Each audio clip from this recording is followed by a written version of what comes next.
right, listen, before we get into any questions, guys, please take it easy on Emily.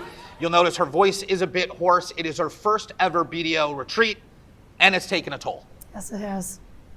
Who you got? Yep, I'll go first. Alan, you've had an amazing year. You coined the term phone phobia. You've lost some weight. What's your secret to success? Well, honestly, first of all, I want to thank you for acknowledging my body transformation journey. Mostly it's just grinding hard and Kardashian weight loss drugs. Thank you. Everybody consult your physicians before you take any advice from these guys.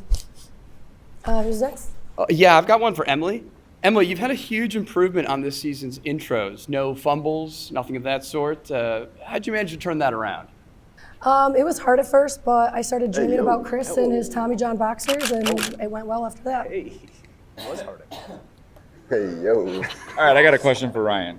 So Ryan, unfortunately, you had a lot of people asking or making old jokes about you during the last season. How have you kept your head up in between your naps?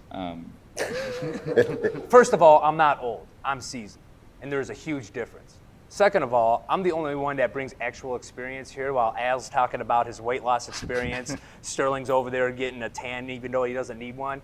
And you got Emily here talking about the dog the whole entire time. I'm the one with legitimate stories and legitimate experience bringing it to this podcast, keeping it all afloat. You literally packed your rotary phone and brought it to Arizona.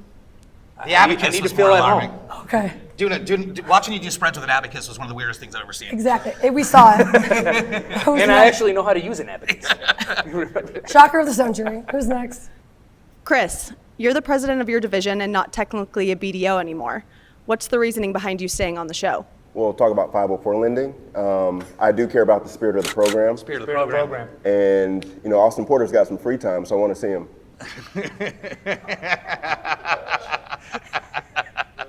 Who do we got Thank next?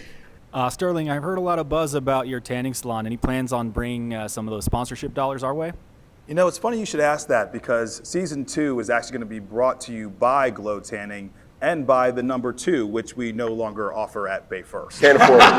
Can't afford it. He just had to say it. Can't afford it. Kill the number 2. It's done. Who do we got next? Good while it lasts. All right, last question. What can the listeners expect from season 2 of the BDO Show? More laughs, more lessons. Obviously, we got a young BDO crowd that is coming new to the scene. And definitely more roasting Ryan, because that's everyone's favorite part. More SOP. A lot of SOP. A lot of SOP. SOP and just all around goodness. We're going to be doubling down on practical advice and real stories for people that are kind of coming up. We're not gatekeeping any information. I'm going to share as much stuff as we can, especially for the folks coming up. We want to show some value that way. And also, making fun of Krogi is a lot of fun. So. And don't forget, you are 3 times more likely to get an approval in committee when you are tan. That's been Alan's secret to success, and obviously it's paying off. That is if you work for a financial institution that's old enough to still use committee. There's a disclaimer for a reason on our show. Well, I mean, we've got a lot of disclaimers. We do have some disclaimers, and a lot of that is Al's fault, but for being too colorful on episode number 26. And that episode holds up. I maintain that episode holds up. Ultimately, guys, I'm really excited. Season 2 drops January 27th. So please make sure to smash that like button. Don't miss an episode. And we really appreciate the support. Thank you. Thank you, everybody. All right.